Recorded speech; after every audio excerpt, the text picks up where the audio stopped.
Welcome to Satsang. Welcome to everyone in the room. First of all, thank you for sticking to the silence before we start. It's really important that we recognise the silence before Helen comes in and talks to us all. Nice to see some kind of newish faces to this event and old faces back. Bit of housekeeping. For those who haven't been before, the toilets are just through there. There's one there somewhere around the corner. Drinks are 80p. When we leave, can we leave quietly because it is a residential place? And all phones on silent, please, not on vibrate. For those online, if you remember when you write in the chat box, it's there for the world to see. So don't, confidentiality basically, don't give your details away. Satsang will be, as usual, a talk from Helen, and then she'll open it for questions. If you do want to ask a question, just put your hand up and or just wave, and she'll pick whoever's next. And it's not interactive, it's not for people to interrupt her. If you want to ask a question online, please email evolutionofspirit@gmail.com by 5:30 or 9:30. That's a lunchtime satsang of the day of satsang. While satsang's going on, we ask that we stay in the room and there's no eating. There's a donations pot by the door, and last week we had some donations, so we're very grateful to them, so thank you. We've got lots of events coming up. The lunchtime satsang on the whole is going to be every 2 weeks now. For those online, you can join, live stream and send emails in. Most of the events, you're available to interact. It's by a video conference, so if you want to join an event, don't feel like because you're not local you can't join them. Everything is on the website. We have the Satsang Intensive a week on Sunday, and the Sangha group is every week run by Karen. And this Sunday we're starting the online Sangha group, which is at 12:30. So that's great for those who aren't local. All details on the website again. Helen offers one-to-one sessions as well. If anyone wants a one-to-one session with her anywhere in the world, she's worked with people all over. And I'm very pleased to announce that we've got the new book for sale, and I've just had a little peep. Pretty good. So that's available online, and we've got lots of copies here. We now have the facility for events for people to be able to buy books. We can do it online. We don't have to take cash. I think that's it. Oh, from now on, if I'm not here, Claire's your go-to person. She's going to step in for me if ever I can't attend, and she'll do a wonderful job. Right, so Helen will start soon. So enjoy your satsang, everyone.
Namaste. And welcome to Satsang.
I wanted to change tacks a little bit this week, change direction a little bit, and instead of talking about you, I wanted to talk about me a little bit, just to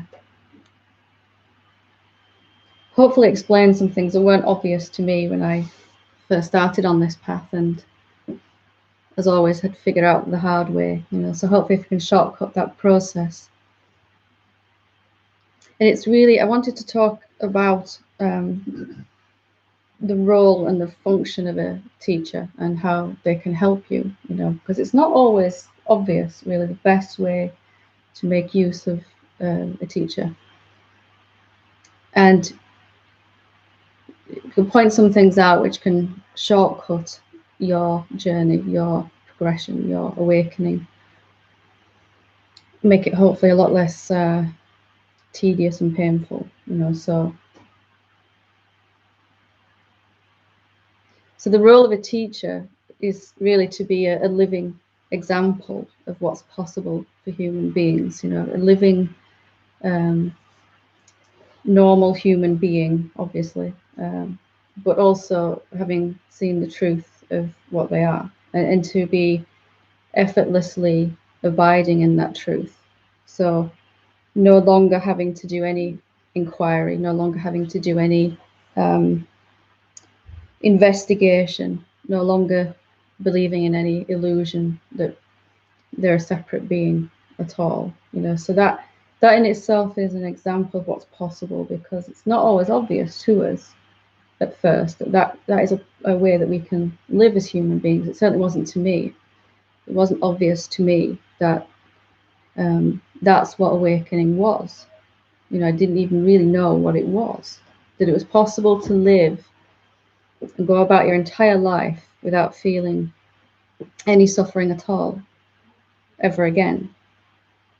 You know, that was quite a shock to me. That's like, you know, wow, I want that, you know.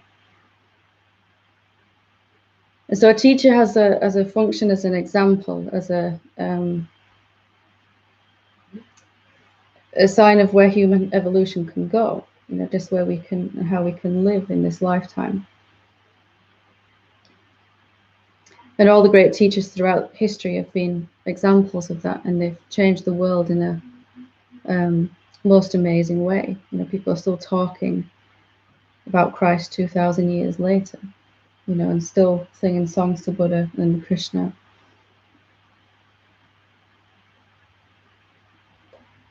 And it's important to recognize that there isn't a lot of teachers. You know, these days with YouTube and the internet and Facebook and all the rest of it, it's easy to get caught in this idea that there's all this different choice of teachers. But there's really only the one, and in some bodies it shows up as a teacher. That's the role it plays.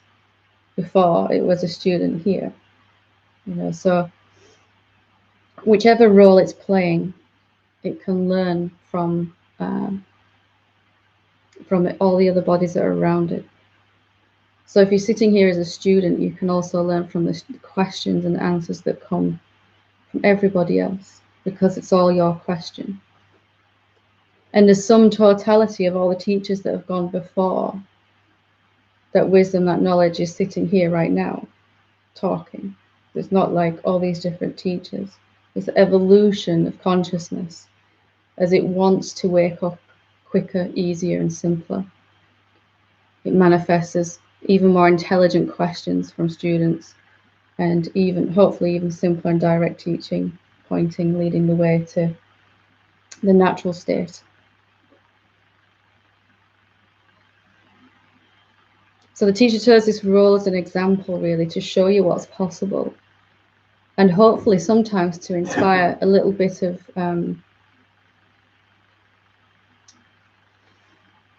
what's the word? When I first found out it was possible to live, you know, in constant peace, I was really quite jealous. You know, that was the one emotion that arose. I really want that, you know. So whatever way it stimulates you, it's going to stimulate you towards wanting the same, hopefully. And obviously, or maybe not obviously, to realizing that that is possible for you. You know, not just some guy sitting in the desert 2,000 years ago, or some guy sitting under a bodhi tree, however long ago that was, currently escapes my mind. And the wonderful thing about the internet is we have so many more examples now of people that are waking up and living like that, just going about their everyday lives and living from that peace.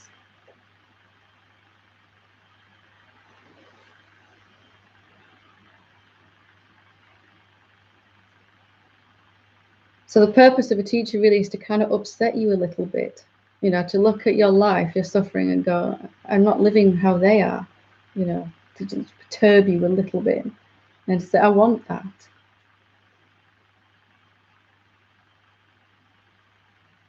So if that's happening for you, then you're on the right track.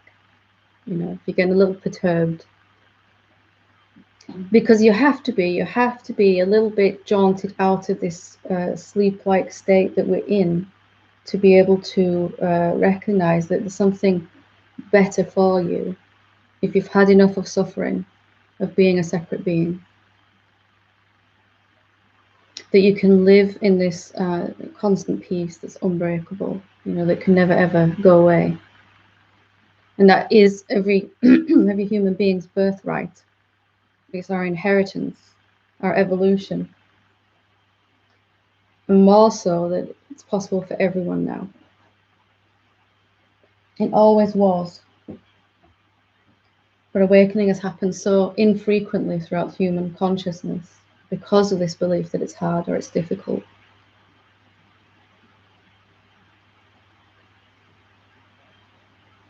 So the teacher's other role is to offer inspiration and encouragement as well. That's the second way.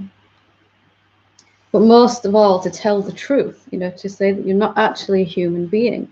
You're not really that. You're appearing as a human being, but that you're something so much greater than that, that you are endless and boundless, formless, with infinite power. We all tend to think of ourselves as just this human being on a pathway towards something.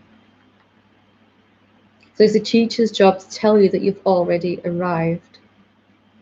When you think you're never going to get there, or you think you're not good enough to get there, or you think you're never going to understand what it takes to get there, and then when you get there, you can't stay there. All these thoughts keep happening. It's the teacher's job to say, you are that already. Because you're not really going to get that anywhere else, are you, in society? You're not really going to hear somebody say that on Emmerdale. By the way, did you know you're the infinite consciousness, the source of all this, Well, you might do, I shouldn't assume, but,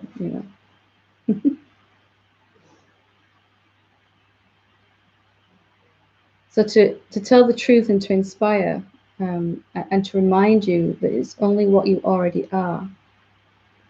There's lots of benefits. If you found a teacher, there's lots of benefits for aligning yourself with them.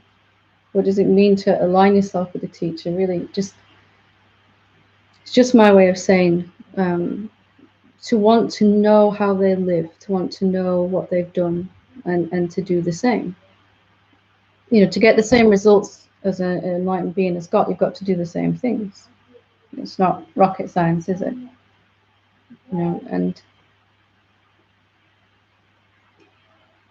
if we found a teacher that resonates with us, that's the most important thing. And we've checked them out. Are they living from that place that they're talking about, most importantly?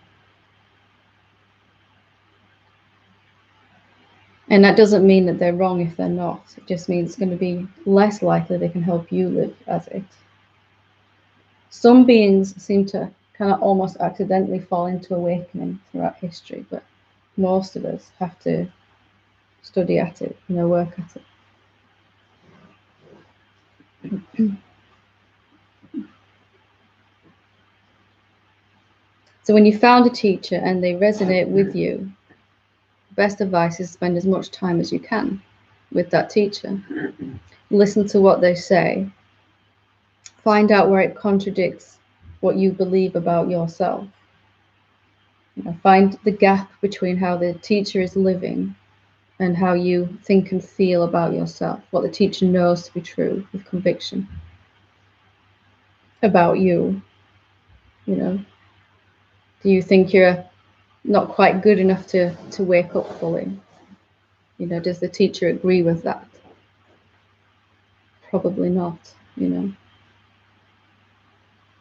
they're not even going to agree with you there's any journey for you to go. They're going to be constantly trying to get you to see that you're already that. And then when you've seen, to stop you wandering off again. We always put our boots back on and start walking again afterwards.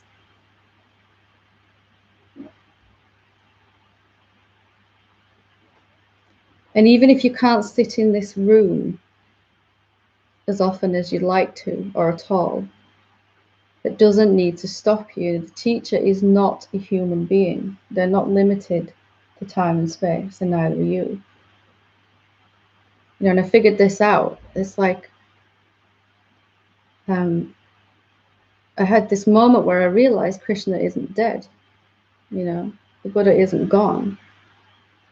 Their forms have gone, but they're still very much here, as is every teacher. And when you call upon them, they'll be there in some form or another when you need them, always, wherever you are. Even if you never meet your teacher physically, ever, you can still have as close a relationship with them, closer probably, than someone who sits in this room every week. Strange thing to say, but One of the greatest blessings that ever happened to me was I never had any money to go see a teacher. I only saw a teacher twice. And it forced me to understand what I'm saying, that the teacher isn't a person. They're not sitting in a room. They'll take that shape in order to instruct and to guide, to use the words. But that's not what they are. If you're really hearing right now, if you're really hearing me, then you'll never ever need to be lost ever again, ever.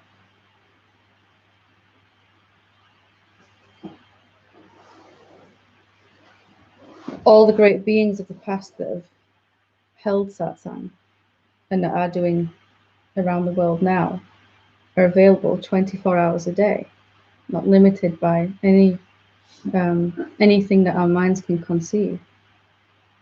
That's really what I mean to align with a teacher.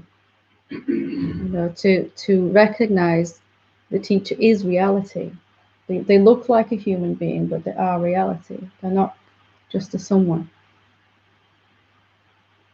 And the more you align with the teacher, the more you're going to begin to think and talk and act and know what they know.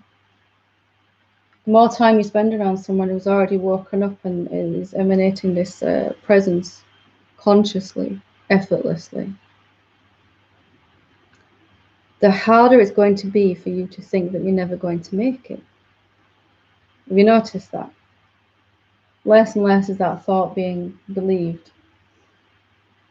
Or that you don't understand something, or that you're not worthy enough, or all the other stuff that we invent as reasons why we shouldn't and we can't.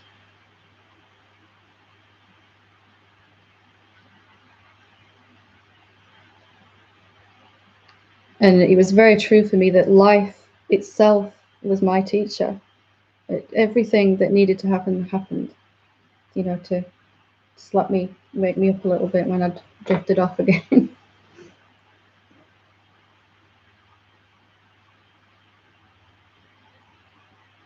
So teacher is going to tell you with words, but also with their presence, what is possible, the peace that is possible.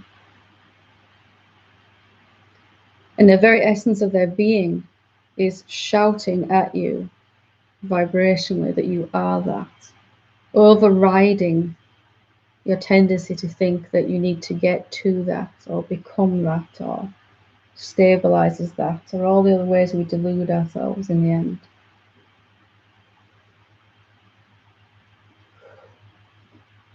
And by osmosis, you kind of start to vibrate where they are more and more. And you're changed each time. Each time you walk out of the door, not by anything the teacher's doing or saying, just by what they've come to know with a conviction about you. Because they know themselves, they know where everything is, without doubt at all, utter conviction. And there is a power in that utter conviction, somebody that has already seen it. And your thought process as a student goes from there's just no way it's ever going to happen for me, to maybe it will happen if I just stick around long enough, to it's probably going to happen for me, you know. And then finally, it's absolutely got to happen, and I don't see any reason why not. And then finally, I am that, you know, finally. That evolution of that thought process is happening with all human beings at a very slow rate. The more time you spend with someone who's awakened, they're shortcutting that to a matter of months or weeks even sometimes, we've seen. And you don't, again, I have to say, you don't have to be sat in the same room. Another huge spiritual myth. Huge, really. I have to say that because I held myself back for so long, believing that would, you know, and if you do need to end up sat in a room with an awakened being, life will make that happen somehow. Somehow. If that's what we really feel we need, life will make it happen. So if you can notice the difference between how you're living and how a teacher's living, the kind of thoughts they have, the kind of words they say, and then your job is to notice that gap. Where is the gap? And then to bug them and bug them and bug them with endless questions. Show me how to close that gap. Show me how to know with utter clarity and conviction like you do.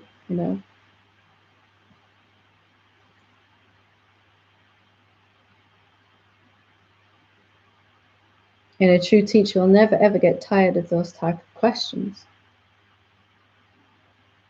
How did you get to utter conviction? What an intelligent question. I figured these questions out that I should have asked after the event.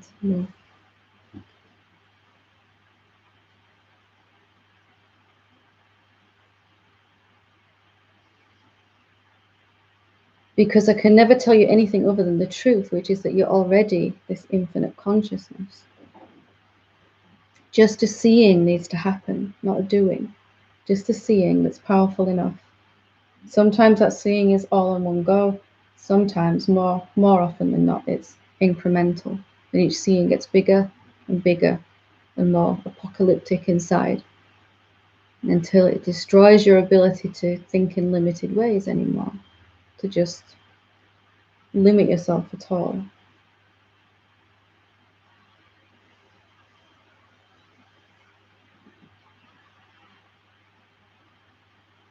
So if you want to get smart about it, study the awakened beings that you know and see how they're different to how you're living, and what they're doing, and what did they do to get to that point.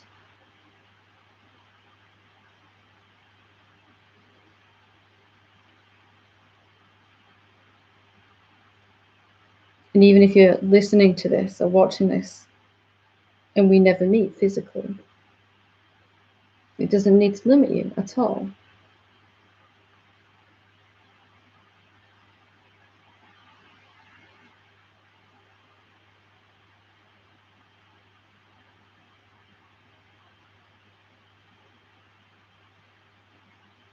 And after these teachers that are here today, and their forms have gone, there'll be more, they'll be simpler and clearer, because that's how consciousness wants to evolve. It wants the waking up process to be quicker and easier, more and more.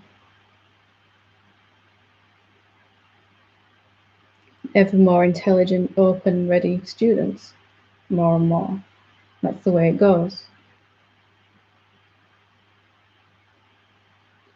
Just for a moment, if you wouldn't mind indulging just for a moment to picture what it's like if someone could come into Satsang and see a bunch of awakened beings.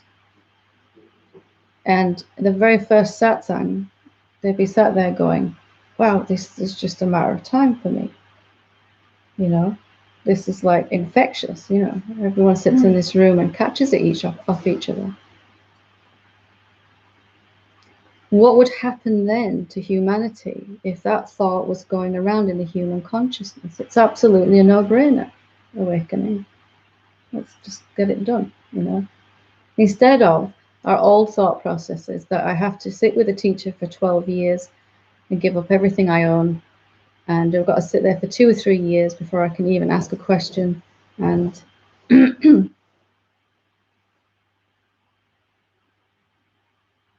I know it isn't like that anymore, but it used to be. So you can see the evolution of our thought process about this over the eons, over the years.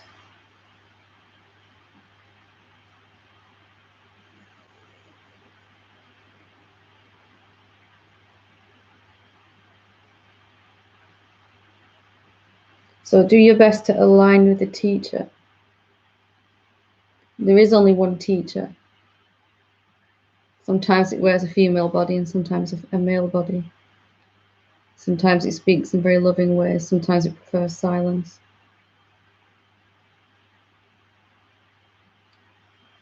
Sometimes it will stress meditation, sometimes inquiry. Sometimes it'll take a completely different approach.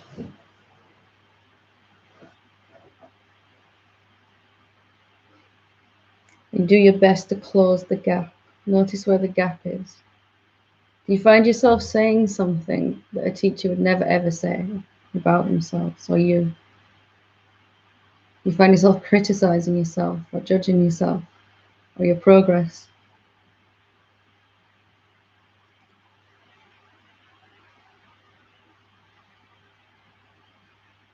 And the gap can be closed exceptionally quickly if you're paying attention to what the gap is and asking, show me how to close this gap. Because it always comes down to one thing, a clearer seeing. If you're not living in the state that the teacher is, it just needs another seeing, a deeper, more powerful seeing.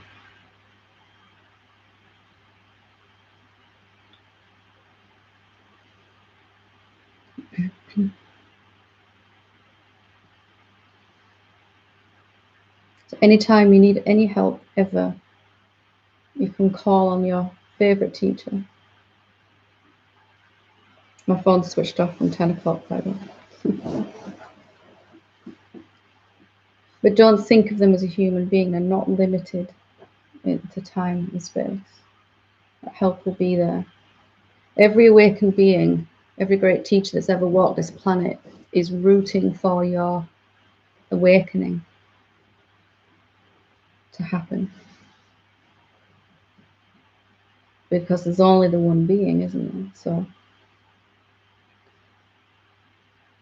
and no teacher can have that viewpoint of, I've woke up now, I'm fine, don't care about you lot. You know, it's happened in this body, so what? What about the rest of the bodies that want to happen? It's the continuing of the teacher's awakening, the deepening, spreading outwards into more and more bodies and minds, more and more beings waking up. Like a ripple that spreads out from the source outwards and continues forever.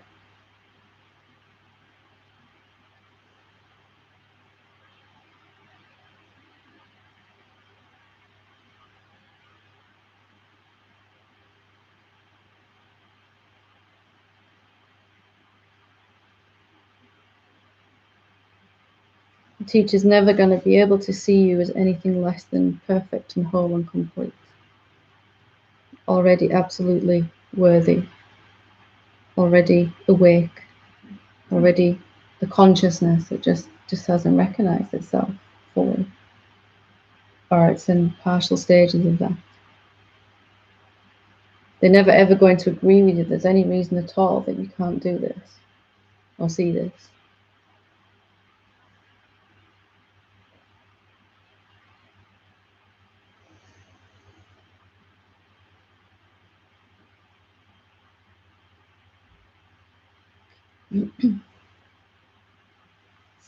We'll start with the questions being emailed in.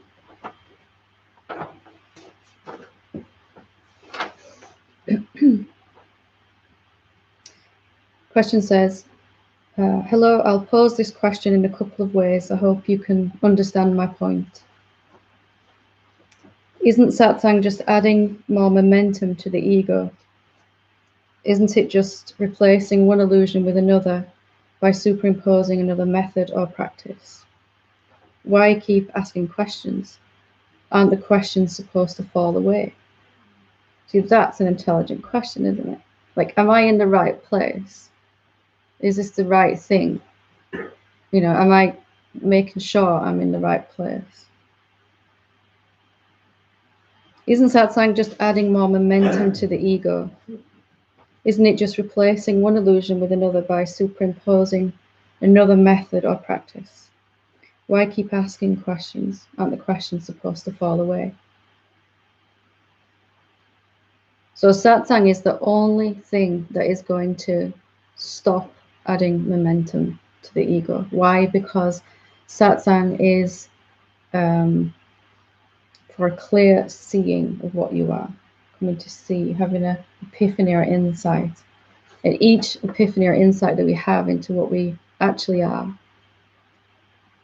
is going to stop you in the tracks. You know, the energy that we've got, you know, we're very, very good marathon runners, aren't we? long distance runners spiritually. Yeah.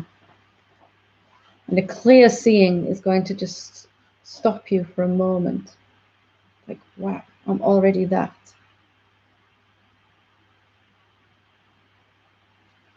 And then, you know, the advice will be see it again, see it again, see it again. Each time you see it, it takes away some or all of that ability to get up and start running again, traveling, trying to become, trying to get somewhere, trying to reach some imaginary point in our life where we're happy. That doesn't exist, you know, by the way, in the future. So Satsang is actually going to start to undo the momentum of the ego. Satsang is going to allow you to just rest and be still and notice what you already are. Maybe the first time ever. This is such an intelligent question. Isn't it just replacing one illusion with another by superimposing another method or practice?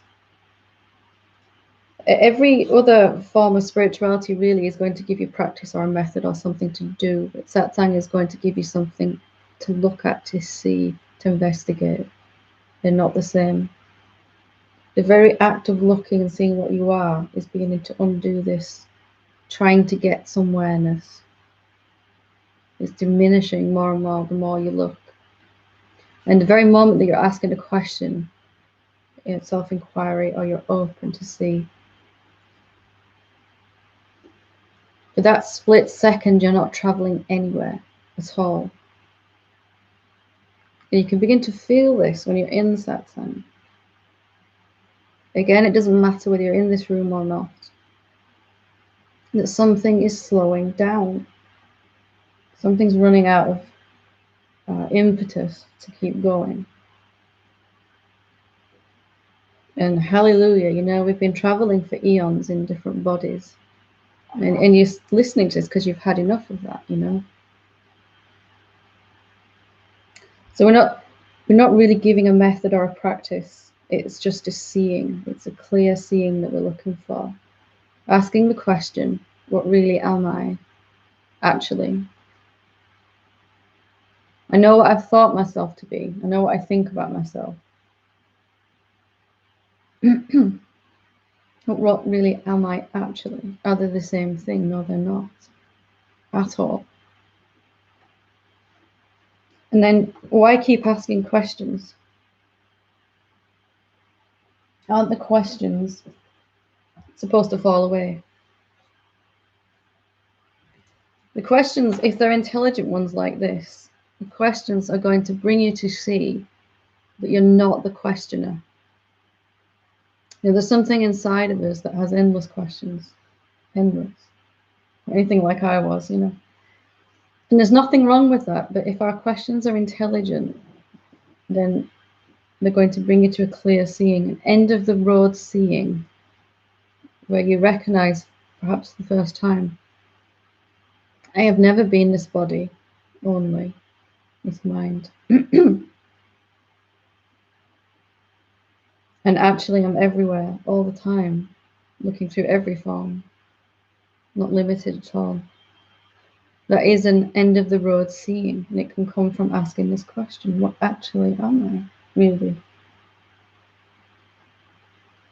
So when we first come into Satsang, we have to continue to ask questions, but the questions become more intelligent. Instead of, why is this happening to me? Why does my life keep going this way?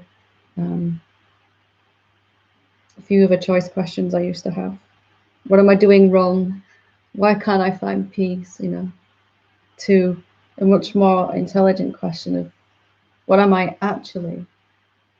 You know, is it really true I need to find peace? These kind of questions. And a question like that is going to undo all of your other mindful, doubtful questions. And it's also going to undo the questioner itself until there's only peace left.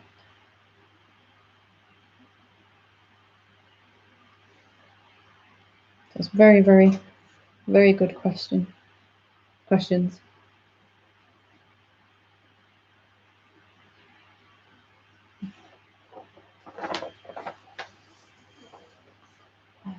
Does anyone else have a question they'd like to ask or anything they'd like to share?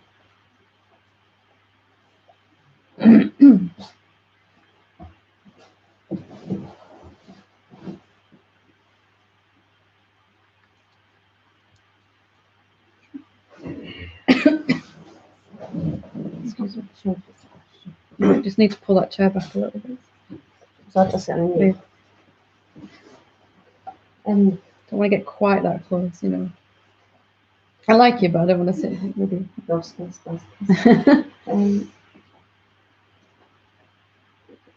I feel like I'm just kind of pottering a lot. And quite often if I find I've got a question, I listen or I read and I find the answer quite uncanny. When I listened to the lunchtime on Saturday, it answered something that had come to me on the Thursday and the Friday. It's clever how that works, isn't it? And I know that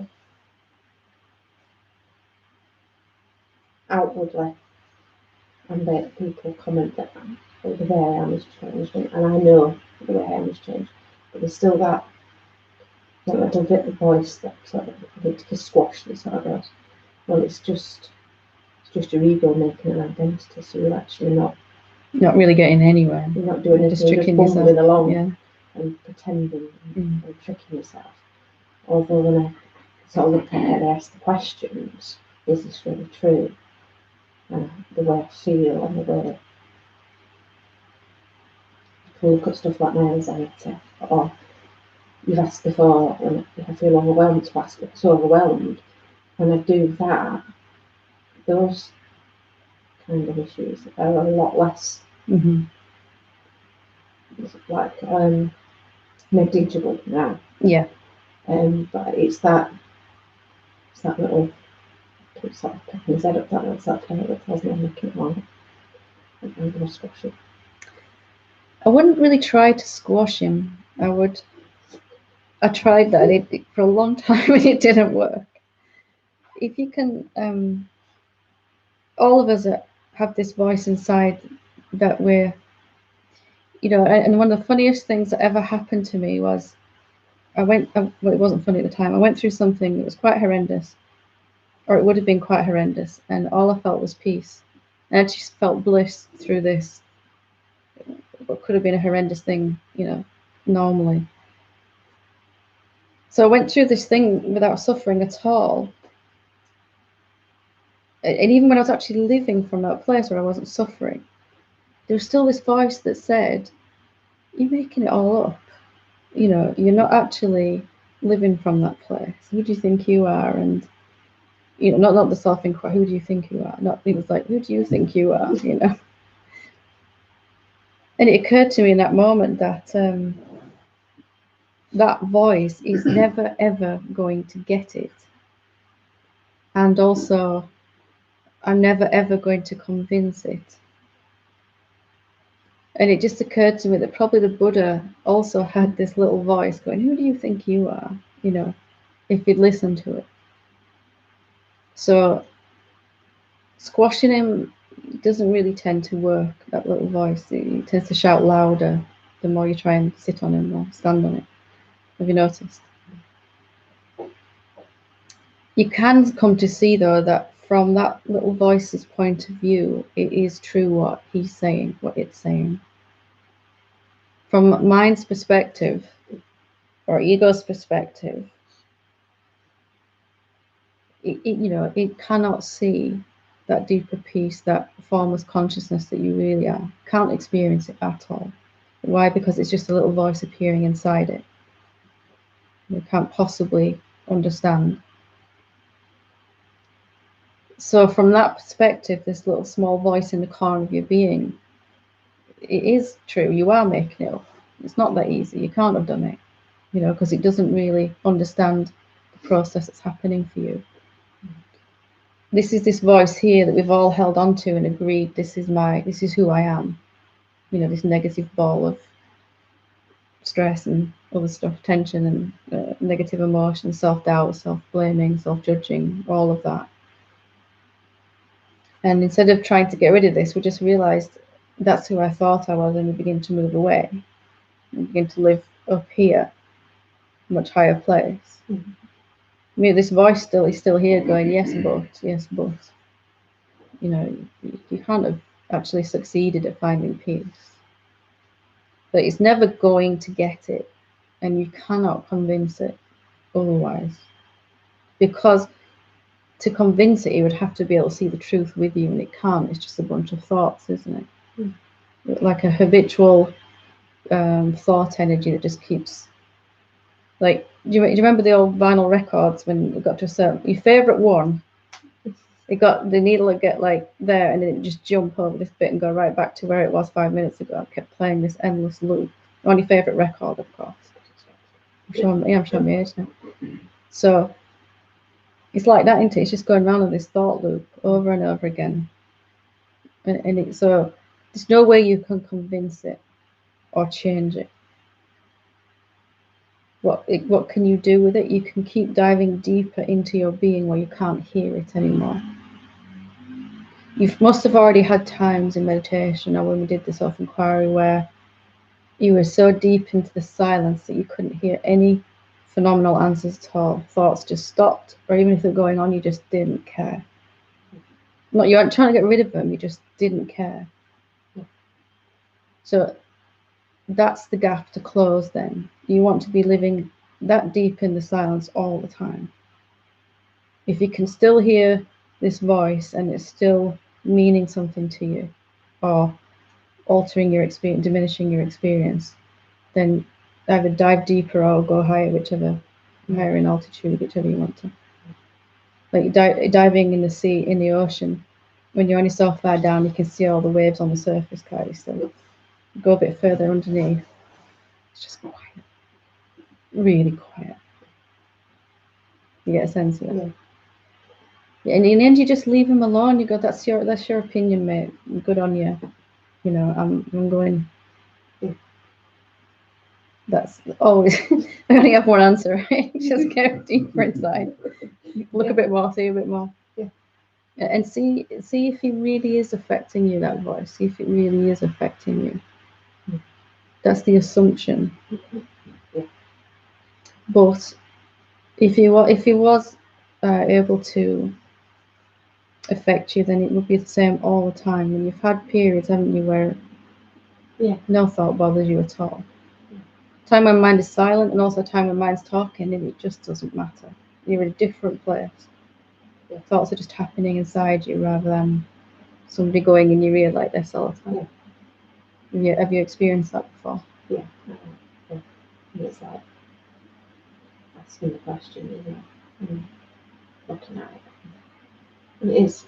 It's not there all the time. It just keeps having a deep head moment. Yeah. So if you can use that when that voice talks to you and seems to disturb your peace, use it to fuel your fire to go deeper. I want to live in a place where I can't even hear him. Instead of just being a little voice in the corner of the room, I want to move next door. You know, where there's no squatters living. Mm-hmm. Yeah. And every now and again, they'll knock on your door to see if you want to come and have a cup of tea. And no, thanks, I'm fine. It just says the same stuff all the time anyway, right? Yeah. You're never going to make it. It's not that simple. Or when you do make it, it starts out, it's just too good to be true. It's not going to last, you know, all that stuff.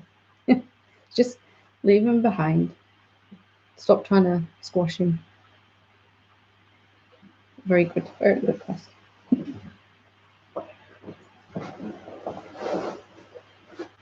Would anybody else like to ask a question or?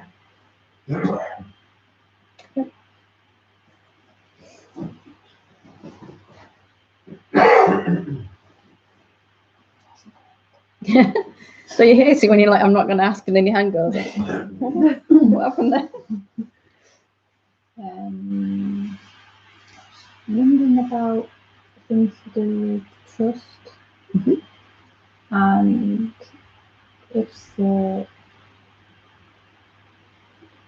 you find yourself always being a trusting person and an open person, and then all the way through your life we found that when you do that, you're not treated very well. People don't respect that trust and that openness as you would like them to. Yeah. And so I read something that says that if you don't trust other people, it means you don't trust yourself. But obviously I do trust other people. So why would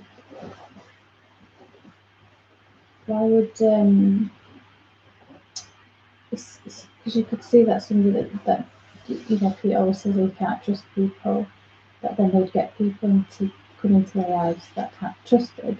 But then when you are somebody that always trusts and is open and stuff, how come you don't get people coming into your life that are more that you can trust? Do you know what I mean? Don't quite think I understand the question. I followed most of it, but then just that last little bit. So like I know people that you can't trust people, Mm-hmm. and then so you could understand like that that's sort of people that attract. Yeah. But then if you're somebody that is trusting, how come you still attract people that don't respect your trust? I'd like to turn it round a little bit to answer it, if that's okay. So if I'm generally a loving and trusting person, which all of us are really in this room and watching this, because it's love that's brought us to this point, and people are treating us in ways that are they're not respecting that trust and that love, then it's not so much about the trust. It's what we tend to draw to us is how we are treating ourselves. So if those in our outer world are being not very nice or not very respectful to us, that's really a mirror to how we feel about ourselves. Not consciously, something deep down in our gut is criticizing and blaming and judging ourselves. So we do our best to be trusting and loving, and that's not always reciprocated back.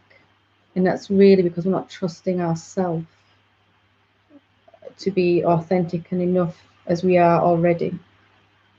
If we're so busy on this DIY project that is me, always trying to fix me, fixer-upper into it.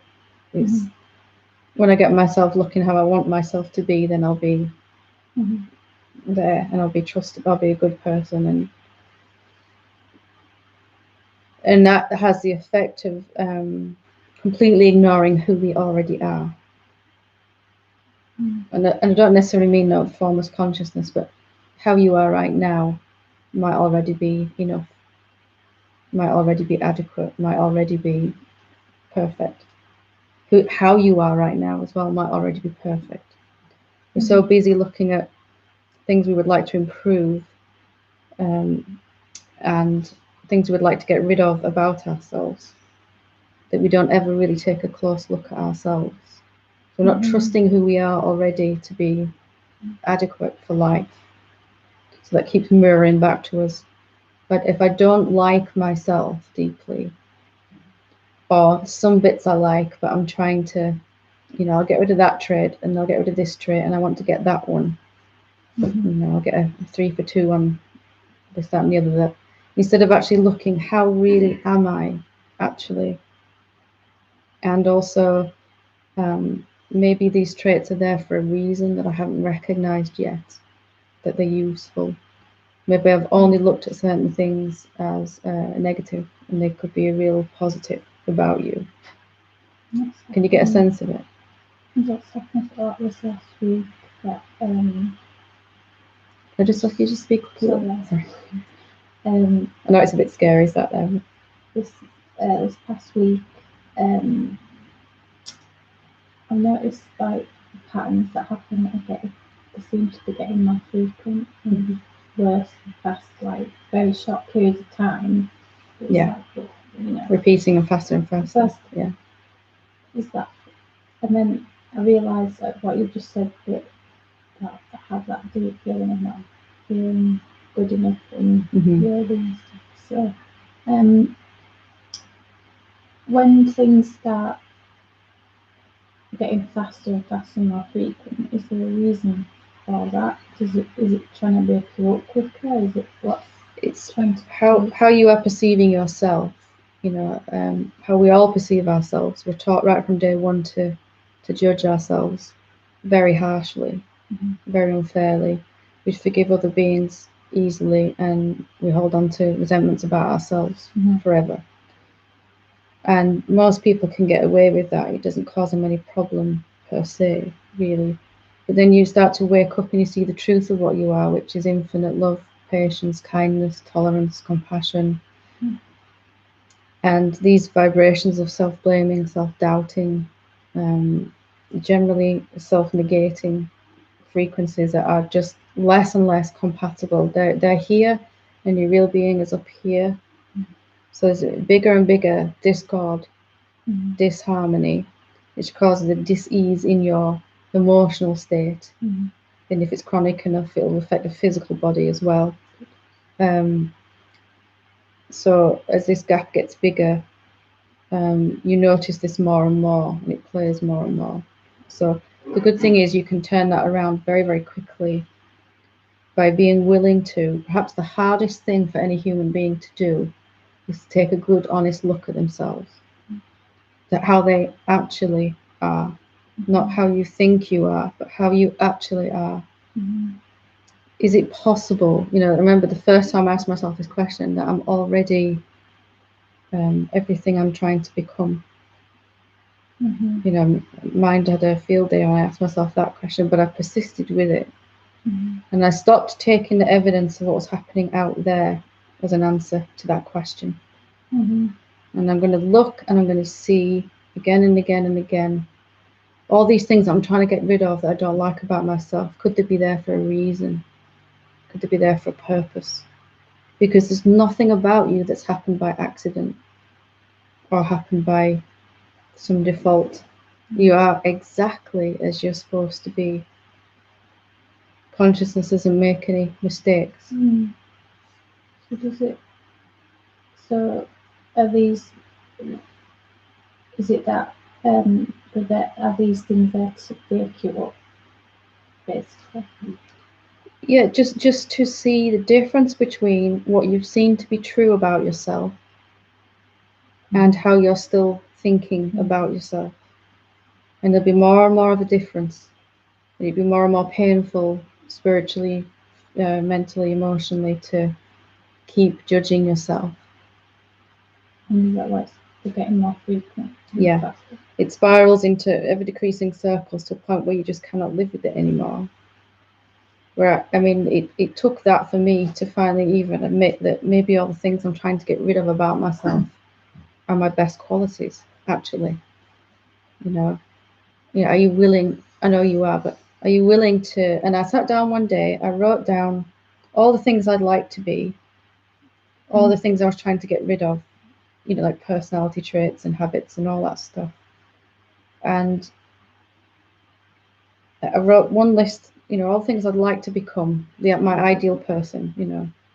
And I turned over the page and then I sat there and wrote all the things I was trying to get rid of about myself that I didn't like. And the two lists were exactly the same. And I actually looked. I was astounded. And I would have gone on like that forever if I hadn't reached that ever decreasing end point. I was just stunned. Like, I've been spending so much energy dividing myself, trying to be this person that I already was. And I'd never stopped to look. And we never do we? Have you noticed that? None of us. Just find a lot that I think that sort of feeling that good people, nice people, taken advantage of, or them qualities. People don't see them qualities is you know, people seem to. It's better if you're really loud and you're Outgoing and you've got a extroverted. really good job and loads of money and you know and all these things, rather than you know. No. Do yourself a favour and find out what you're actually like. Yeah. What you're actually like. If you've had enough of judging yourself through thoughts, you'll come to see what you're actually like. You get a sense of it. So, you might just really surprise yourself. Competition.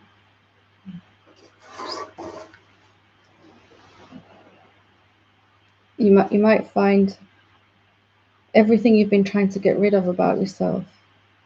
You know, there's nothing wrong with being trusting or loving, is there? If you've been attracting people that don't value that, it's because you're not valuing yourself already inside. All of us in this room and all of us that are listening to this are naturally loving and trusting and value those more than anything. That's how we end up in Satsang, isn't it?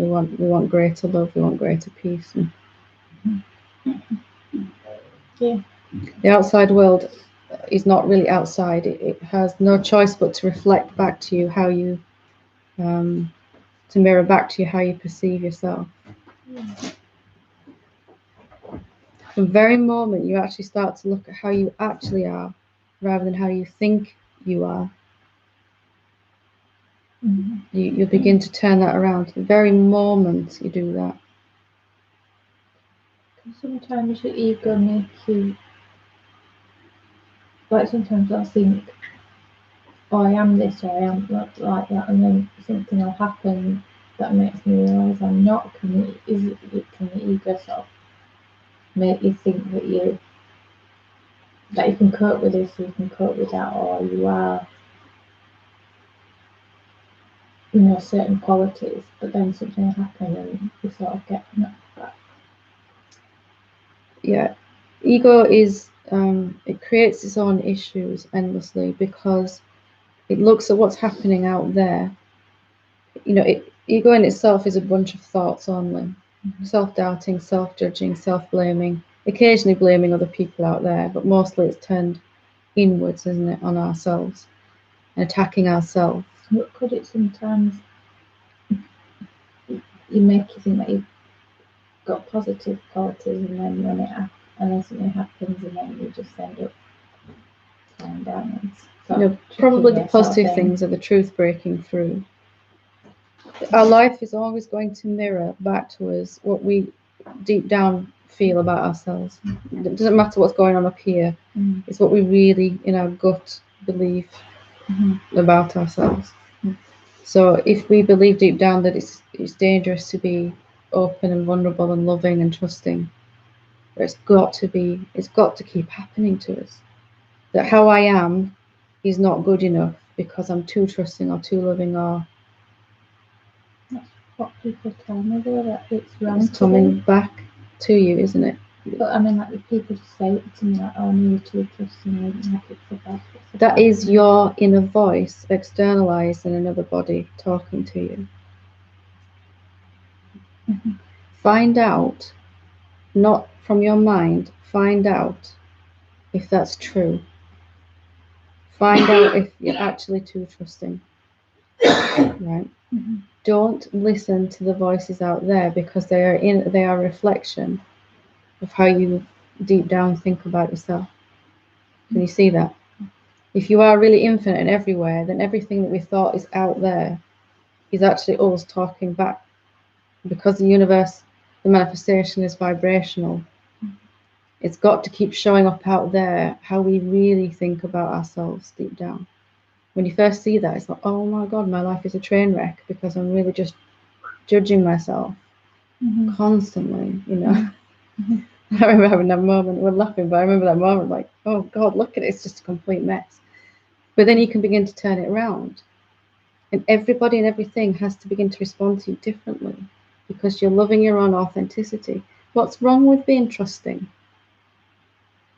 Is it really wrong, or is it their issue, not yours? Why should you change to suit other people? You know, find out what makes you happy first, and then see if you care that they think you're wrong. And you won't care at all. You say thanks very much, but I really don't care, or something more polite than that maybe. But you won't be infected by it. But those voices will disappear then, because they won't be able to be around you, because you'll be coming from your authenticity. And you'll come to see, you do the same thing, write a list, and everyone can do it that wants to.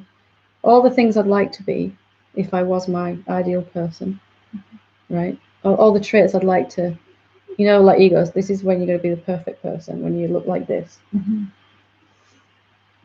And then go away, have a cup of tea, come back, turn the page, and write down all the things you're trying to get rid of. And I'll bet you anything you like, those lists are almost exactly the same. Mm-hmm. Good stuff.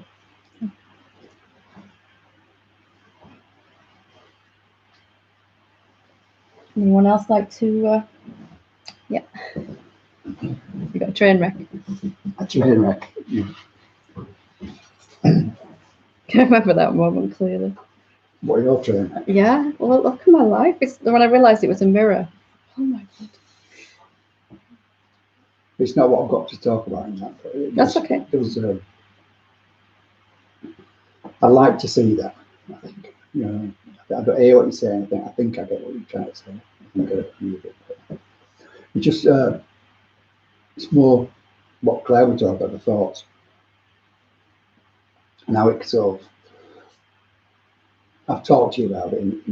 How my mind has the ability to sort of twist everything around. Yeah. So that I see things happening a certain way. And then the other day, you showed me by just telling me some truths, how far off the beam I've been. Yeah.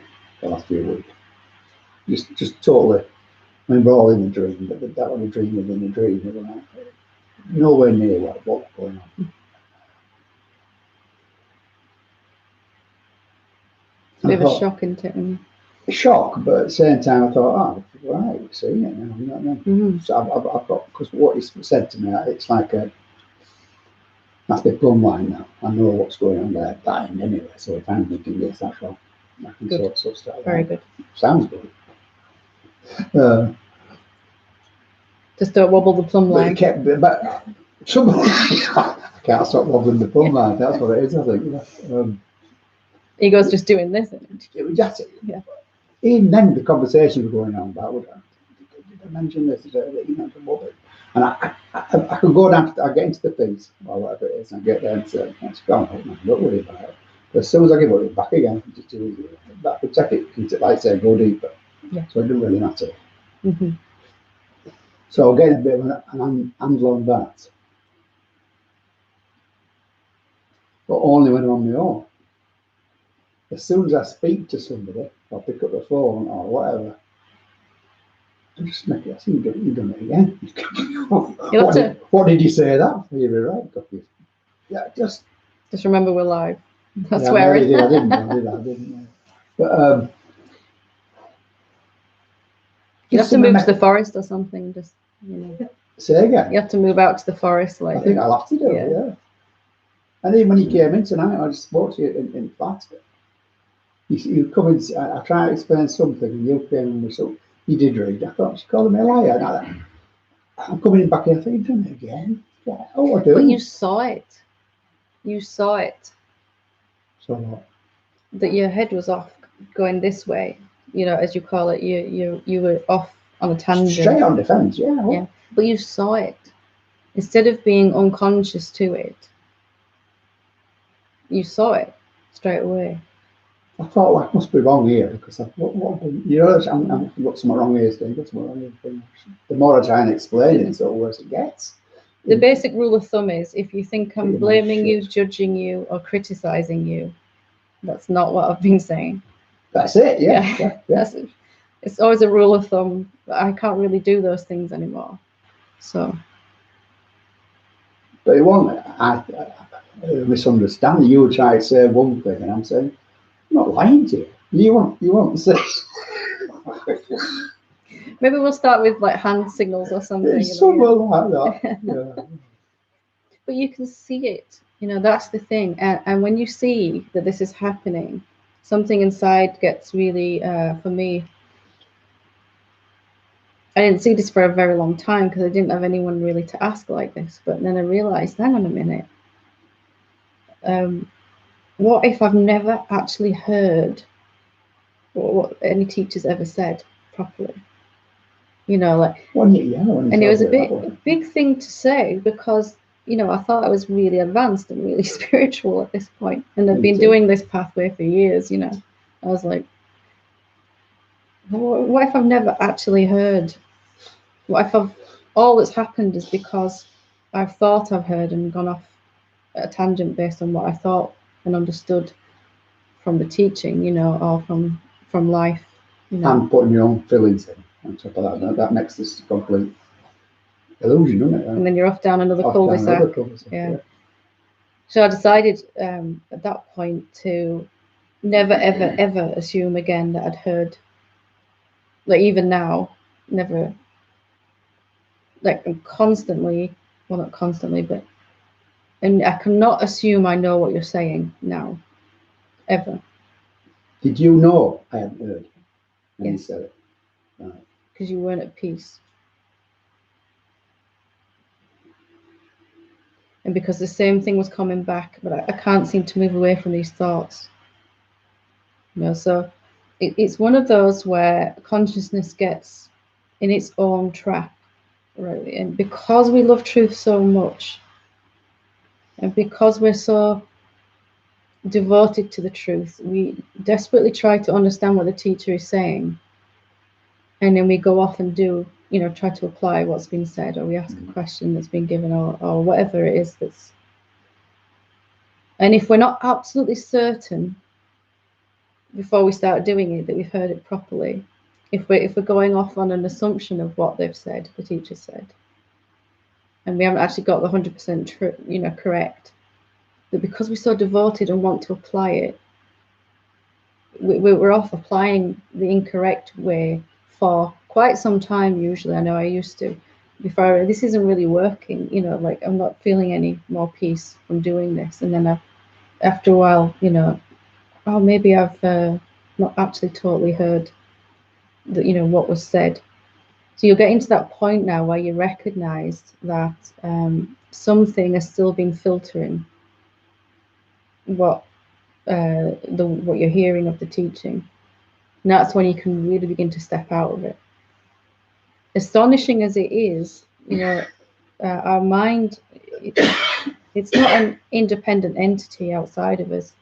It is also the self, and it has the capacity to, create a pain in your body, or a migraine, or the phone rings, or, something right when you need to hear something, or you're watching something on YouTube and your internet freezes up, or it starts buffering, or something right at that moment where you needed to hear something, right? Even when you're sat here like this with me, if you can just never assume that you've heard completely, then you'll be hearing everything completely.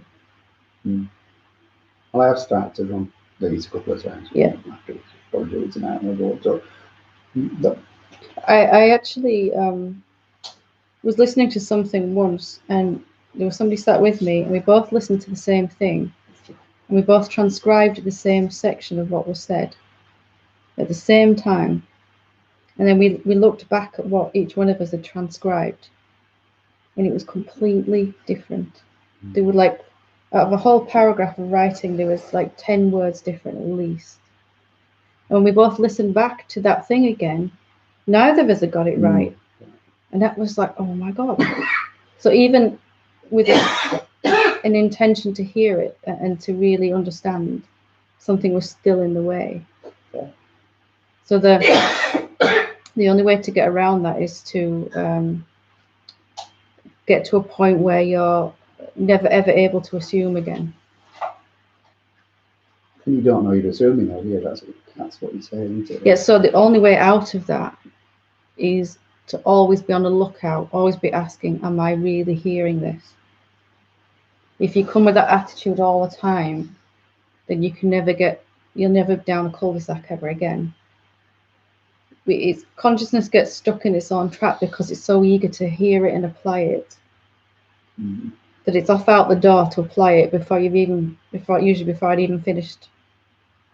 Like, and if I'm saying something right now, unconsciously, most of us have stopped listening before I'd even finished the sentence because they're so sure they've heard. We all do it. We all do it. I did it. So if you can see that that's how it happens, it's not out of any disrespect. It's just that it's right.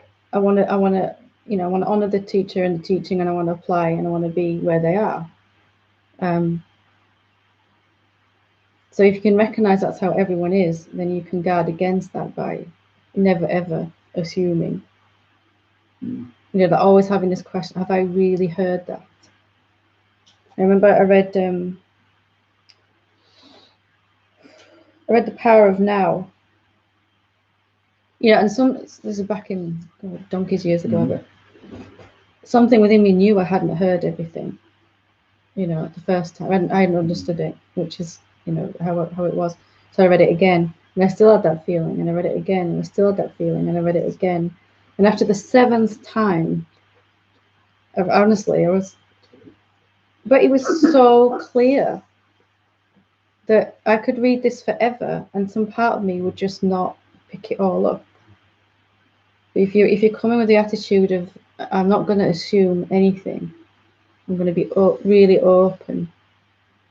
All of us are doing it unconsciously, Of course, you want to hear what I'm saying, otherwise you won't be sat here. But if you can recognize it's going through the filter of ego sometimes still, and ego is automatically turning it into what it wants to hear, or rejecting those bits that don't match with. And even if you do hear me in this moment, if it contradicts something you're still holding on to, some belief, you'll forget about it afterwards. So to get around this, you become this walking question mark. Have I really heard what's been said? Am I really paying attention? It's one of the ego's last little traps. I know what she said, and I'm applying it, and I'm doing very well, thanks. But I'm not really feeling that much peace,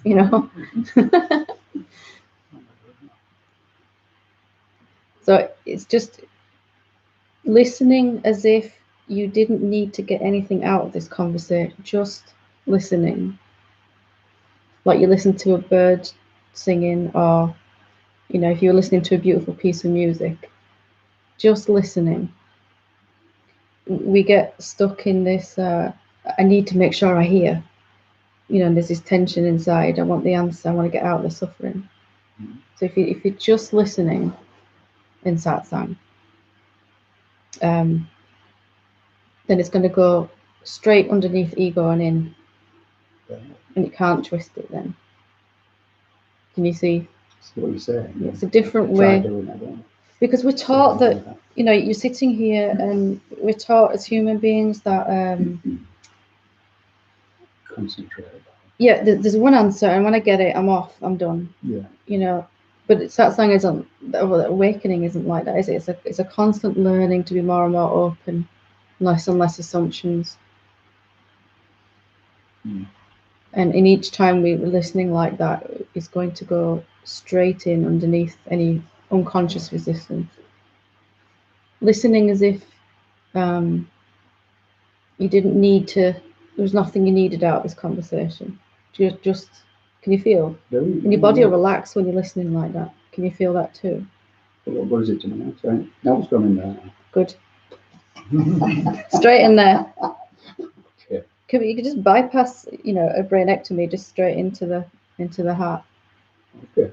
Because if it goes in here, it's going to get filtered, and it looks like a hall. I'm trying to understand that. It's a hall of mirrors, then, isn't it? It looks all distorted and never just completely. And again, I remember hearing, I think it was Muji said something to someone online. I've been doing it wrong then, like I was sure I was doing it right, and you're really sure. If just listening as if you don't need to get anything out of it, it's going to go in a different way. It's not going to get filtered. because it's not going through this, am I doing this right thought, or am I here, you know? Well, the filter of the mind, really. Yeah, yeah. So if you're listening to an orchestra playing, you're just listening, aren't you?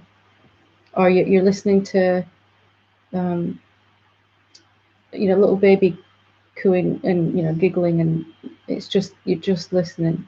Yeah. We try so hard to hear it right in satsang because it's the most important thing to hear, that we get in our own way. Fine balance is, I think. It is, and some people's resistance plays that way a little bit more sneakily, you know. I think I've told you about that time I was watching, probably told you, watching a satsang, and 7 times I got to that same point and the phone rung, somebody knocked on the door, I rewound it again each time, and then the 3rd time I found I'd not even paused it, I was off in the kitchen making a cup of tea, so I didn't hear what was being said. And I sat back down, rewound it again, phone rings again, I'm like, what is going on here? And all these manifestations of resistance were coming up at the same, to the second.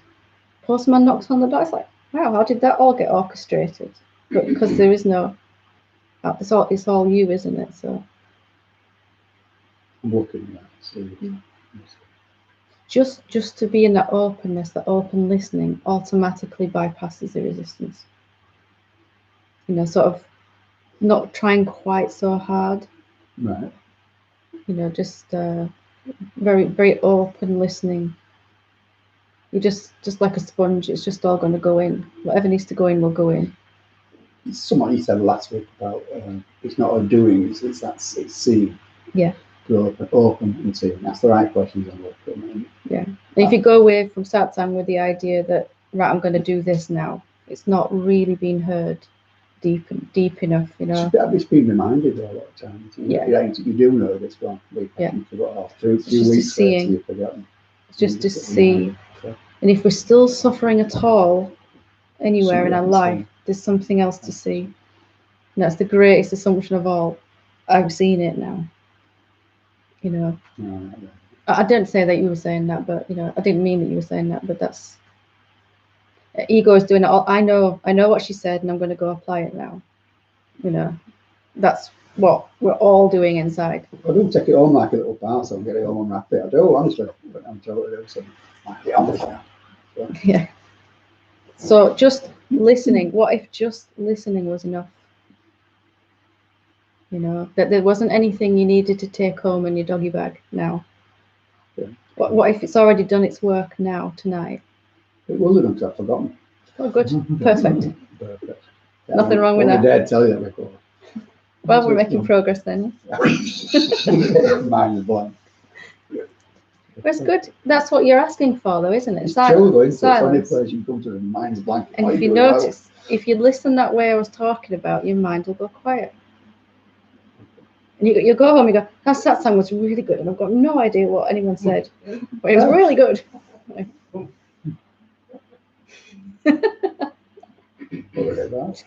That's Maggie. Every week she said, I have no idea, it was really good, but I don't know what you said. It was really good. Yeah. Good stuff. Okay. Very good.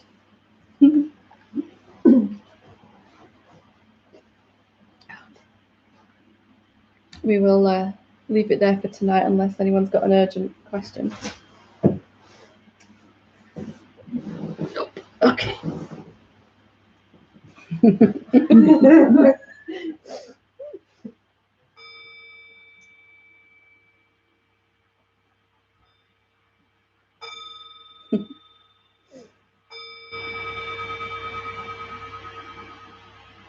Thank you. Namaste.